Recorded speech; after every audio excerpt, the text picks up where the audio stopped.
Grave yard of the empires, UK, Russia, United states.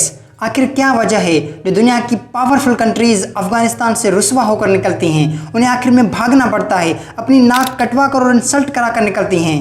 Soviet union के टुकड़े टुकड़े हो गए, यूके ज़मीन में अंदर दफन हो गया, अमेरिका को जलील होकर निकलना पड़ा।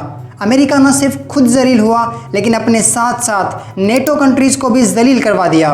ये तीनों मुल्क ना सिर्फ मिलिट्री में सबसे आगे हैं बल्कि उसके साथ साथ इकोनॉमी और टेक्नोलॉजी में भी सबसे आगे हैं। लेकिन हैरत की बात यह है कि अफ़गानिस्तान जैसे गरीब तरीन मुल्क से सुपर पावर्स पिट रही थीं, जलील होकर और नाक कटवा कर बिलाखिर भाग गईं उन तालिबान के हाथों जिनके पास खाने को रोटी नहीं, पहनने को कपड़ा नहीं, रहने के लिए जगह नहीं, पहाड़ों पर रहकर इन मुल्कों से लड़ते थे।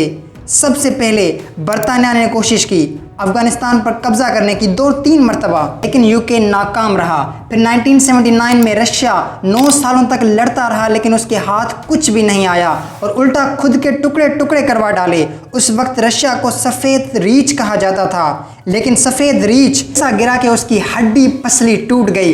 फिर रशिया ने तौबा कर ली और कान पकड़ लिए कि भाई अफ़गान तालिबान के साथ पंगा नहीं लेना, ये इस्लाम पर कंप्रोमाइज़ नहीं करते, ये मरने के लिए तैयार होते हैं। और अब सबको पता है कि आखिर में जीता वही है जो मरने के लिए तैयार होता है, जो सर से कफन बांध कर निकलता है। फिर 12 साल बाद 2001 में अमेरिका आया।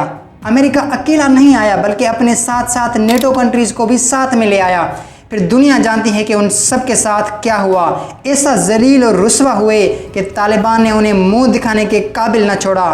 तालिबान ने बड़े बड़े मुल्कों को भागने पर मजबूर कर दिया। France, Germany, UK, Poland. एक तरफ ये बड़े बड़े मुल्क और दूसरी तरफ अफ़गानिस्तान अकेला इस जंग में था, अकेला लड़ रहा था। अमेरिका 20 साल रहा लेकिन अफ़गान तालिबान को ख़त्म न कर सका, उनसे जीत न सका। बिलाखिर नाक कटवा कर तालिबान के साथ 2021 में डील साइन करके भाग गया। अमेरिका ने $2.3 ट्रिलियन इस मिलिट्री ऑपरेशन पर बहा दिए।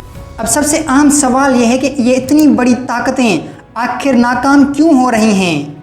कोई भी अफ़गानिस्तान को इन्वेड नहीं कर पा रहा, आखिर क्यों? इसकी बहुत सारी वजूहात हो सकती हैं लेकिन मेन 2 रीज़न्स हैं जिसकी वजह से तालिबान को कोई भी शिकस्त नहीं दे पा रहा। नंबर 1, पावर ऑफ ईमान। जी हाँ, ईमान की ताकत। ये तालिबान मर सकते हैं लेकिन इस्लाम और अपने मुल्क पर कभी भी कंप्रोमाइज़ नहीं कर सकते। अमेरिकी जर्नल ने एक इंटरव्यू के दौरान कहा था कि खुदा इस जंग में तालिबान के साथ है, हमारे साथ नहीं। ये बड़े से बड़ा रीज़न है। अगर खुदा आपके साथ है तो बड़ी से बड़ी ताकतें भी आपका कुछ नहीं बिगाड़ सकती। अपने से 10 गुना ज़्यादा बड़े और ताकतवर मुल्कों से अफ़गानिस्तान अकेला लड़ता रहा, तने तनहा लड़ता रहा। ये इन तालिबान का मौजज़ा नहीं बल्कि खुदा पाक का मौजज़ा है, अल्लाह का मौजज़ा है।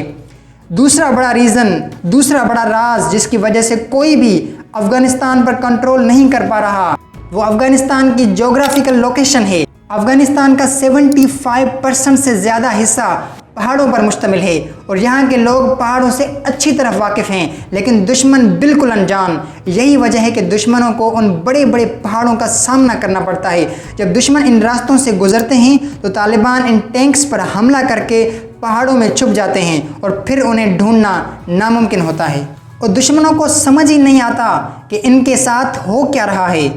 आखिर इन सुपर पावर्स को अफ़गानिस्तान की बंजर ज़मीन क्यों चाहिए? क्या वजह है?